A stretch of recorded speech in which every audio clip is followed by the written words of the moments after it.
Olá, amigos do canal Geomasa, como é que vocês estão? Tudo bem? Tudo tranquilos? Viemos para mais uma edição do Jornal do Masa.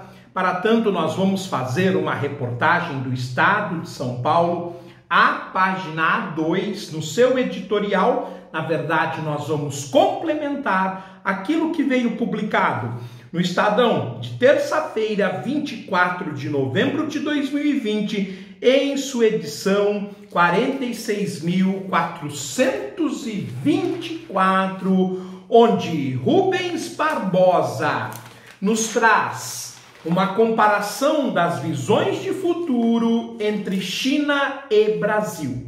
Nós já fizemos a primeira parte, que é a visão da China, e depois esperamos obter a visão do Brasil, que evidentemente é um outro nível.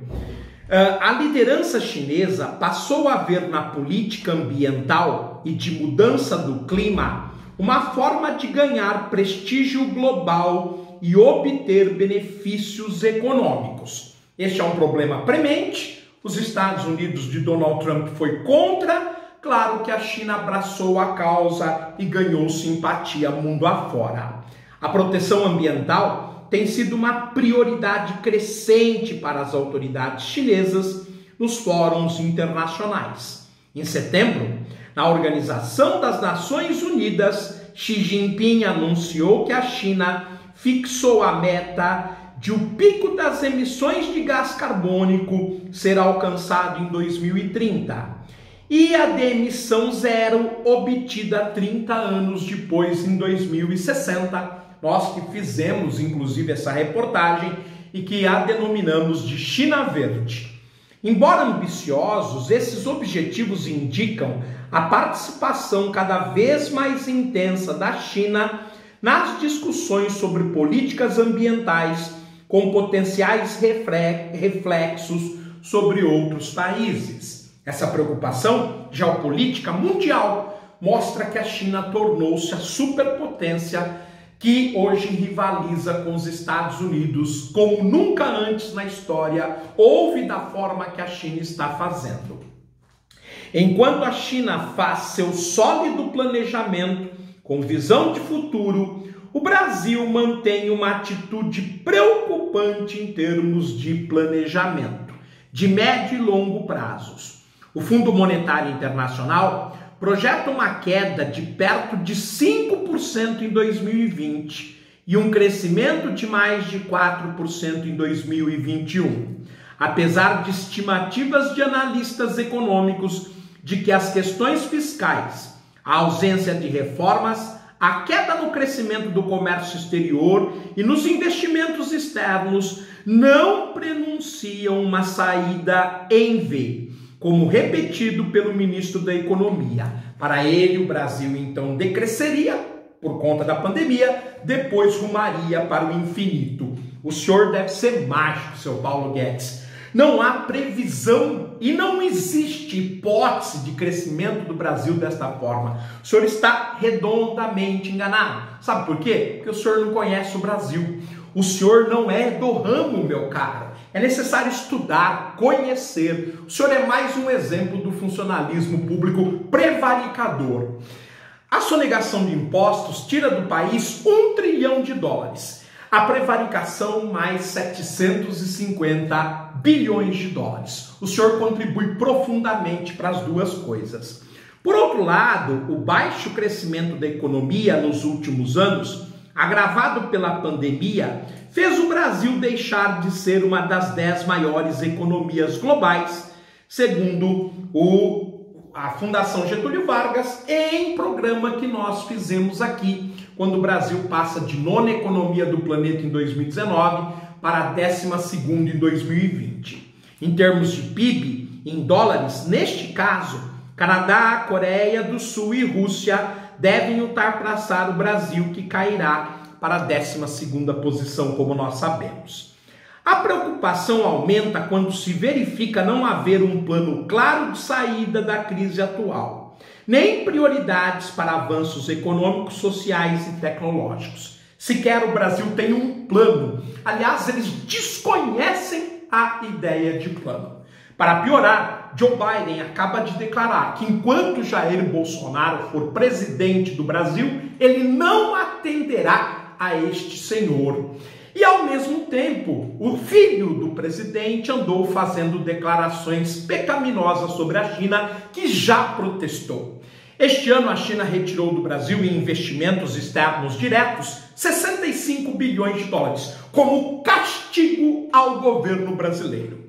Joe Biden promete um boicote de 10% de nossa balança comercial. Eu queria saber, olhar frente a frente aos 58 milhões de incompetentes que votaram nesse sujeito. Eu queria olhar e falar, justifica! Quando é que você estudou na vida? Você nem sabe o que é estudar, rapaz. Mas voltando aqui, sem maior discussão, o governo editou o decreto que institui a Estratégia Federal de Desenvolvimento para o Brasil no período de 2020 a 2031, com 5 eixos: econômico, institucional, infraestrutura, ambiental e social. Só fica no papel.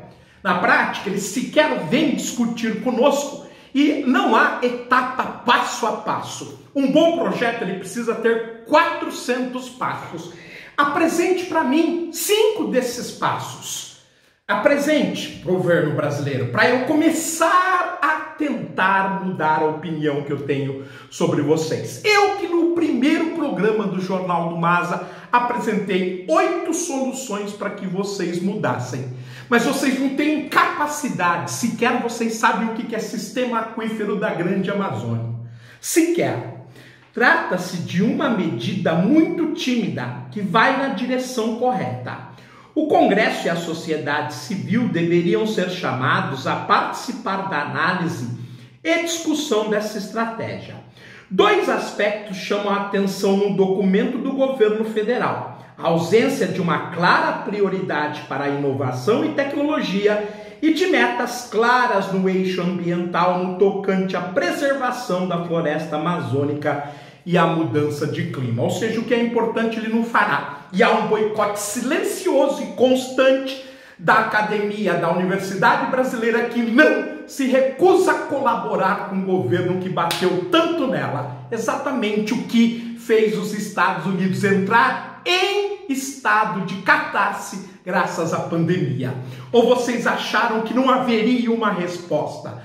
Houve, ela existe. Eles estão simplesmente boicotando vocês sem vocês perceberem. China, Europa, Japão e Estados Unidos, com Joe Biden, no atual cenário internacional, colocam mudança de clima e tecnologia como objetivos centrais, como ficou evidente na reunião do G20, no final de semana. Quando o Brasil vai se juntar a eles? Meu querido Rubens Barbosa, eu te dou a resposta: nunca. Nós não temos esta capacidade. Há um conflito muito sério e constante entre empresários, governos e academia. E este está longe de se resolver. São ódios mútuos. É uma guerra silenciosa. Quem estuda no Brasil menospreza quem não estuda e vice-versa. É uma guerra silenciosa. E que o governo Jair Bolsonaro resolveu recrudescer. E ele está sendo boicotado interna e externamente, se isolando. Já perdeu a reeleição em 2022. Eu vaticino, eu prevejo, já perdeu. Será uma derrota fragorosa. Virá pancada de todos os lados. Porque é um sujeito que estimula o ódio. Ser odiado por meia dúzia de imbecis, tudo bem, mas você pode ter aí uma base muito grande de pessoas queridas. Este sujeito é o contrário. Ele não tem apoio e vem angariando mais ódio a cada dia. Governo, o pior da história do Brasil, o mais fracassado de todos. Um forte abraço, fiquem bem, tudo de bom. Continuem acompanhando o seu Jornal do Maza, eu os verei oportunamente. Tchau, gente!